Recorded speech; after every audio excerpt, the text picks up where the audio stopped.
Looking at the Brexit vote now, it was a precursor to some extent of what happened to us in the United States, Hillary Clinton told the BBC's Andrew Marr.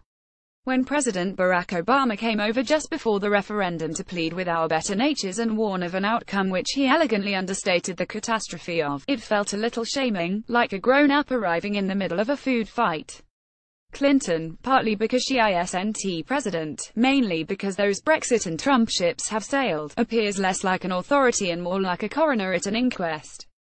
Her third argument is to remind us how extraordinary it is, how unprecedented, how eerie, that they just elected someone who admitted sexual assault to the presidency. Arguments belonging to the middle of the last century resurface.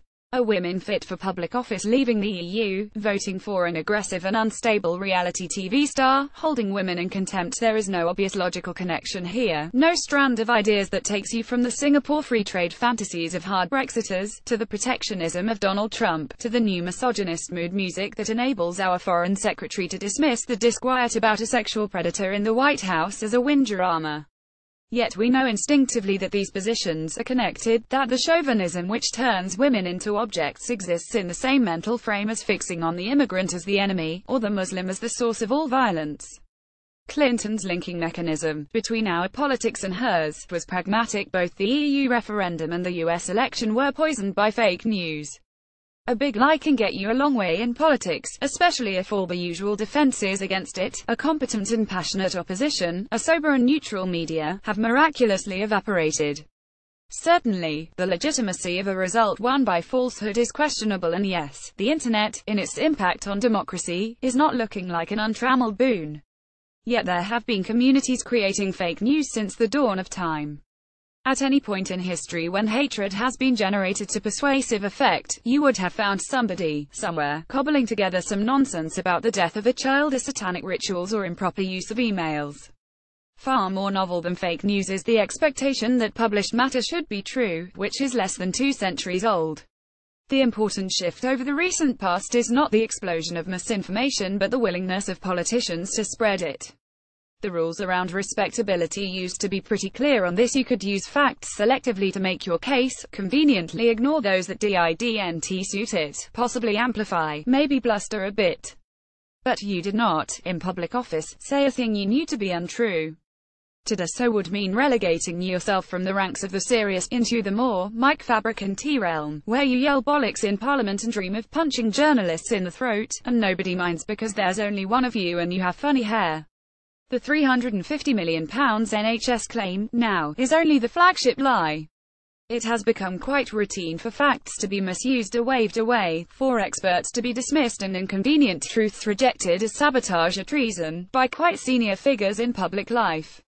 It is pretty normal for members of government to use words to mean the opposite of their definitions: parliamentary sovereignty when they mean parliamentary submission, overwhelming majority when they mean very slim majority. What inoculated the political culture from falsity was not a shortage of it, but the standards politicians held themselves to.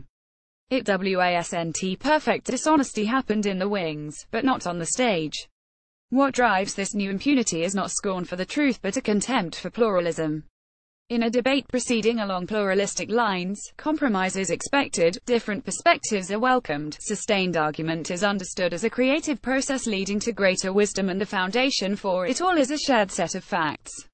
If you want your debate to proceed along authoritarian lines, where the winner takes all and the loser shuts up, the first thing to eliminate is that shared space called reality, where everyone has access to the same information and agrees on its veracity. When Trump lies on Twitter, whether it's about how many times he's been Time magazine's cover star, or the size of his inauguration crowd, it's not by accident. He is explicitly rejecting the audacity of the demand that he be tethered by argument. It doesn't matter what's true, all that matters is who won. It is no coincidence, then, that a rise of fake facts in politics has been accompanied by new opacity, where studies can be conducted on the impact of Brexit upon the nation, yet its citizens aren't allowed to know what they contain, where a president can press his personal interest in a phone call with his opposite number in another country, yet not release the transcript. The contents of all these documents are secondary to the message "it's not your business, because we're in charge." Far more chilling than the likely economic consequences of Brexit has been the rise of zero-sum politics, a Prime Minister asking her Parliament to unite behind her, as if 5 centuries of due process, opposition, scrutiny and critical thinking had never happened. In a new political context of authoritarianism, misogyny flourishes not as a sideshow, but because the organizing principles that fought it are under attack. All equality battles are won on the understanding of universal human rights, a worldview in which everybody is born equal, everyone's potential is infinitely precious, everyone's perspective enriches understanding, everybody has a right to be heard.